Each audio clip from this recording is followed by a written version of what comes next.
tentang hubungan dengan PAS, hubungan dengan Perikatan Nasional. Sebenarnya ini bukan satu perkara yang tidak mungkin, kerana dalam ucapan dasar Presiden pada hari itu juga ada menyentuh bahawa masyarakat Cina buat masa ini memang tak dapat terima pendekatan yang dibawa oleh PAS lah. Sebab itu juga menjadi satu perkiraan MCA untuk bekerjasama, kerana sesetengah, ini pun bukan kata semua, sebab ramai juga ahli pemimpin-pemimpin PAS ni yang terdiri daripada cendekiawan bijak pandai dan juga ahli akademik.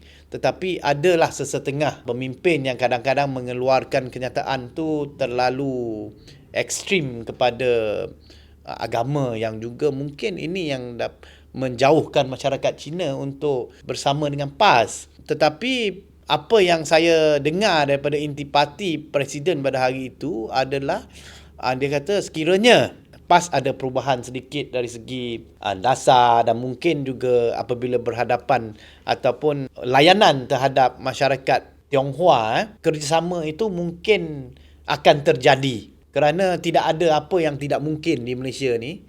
Dia mungkin terjadi, sedangkan DAP pun pernah bekerjasama 3 kali dengan PAS. Jadi kalau perlu buka era baru MCA dengan PAS, bukan perkara yang tidak mungkin lah, kerana MCA pun pernah bekerjasama dengan PAS di era Perikatan Nasional, zaman Tan Sri Muhyiddin jadi Perdana Menteri, zaman Datuk Seri Mahathir Sabri jadi Perdana Menteri, dan juga tak ada isu besar yang pergaduhan atau pertelingkahan besar, pergeseran tentang isu apa, tak ada. Pada masa itu ada lagi isu timah.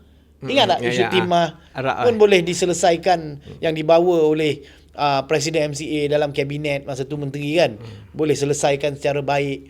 Tak ada isu yang tak boleh diselesaikan. Semuanya di meja rundingan. ST10, sembang santai tapi sampai.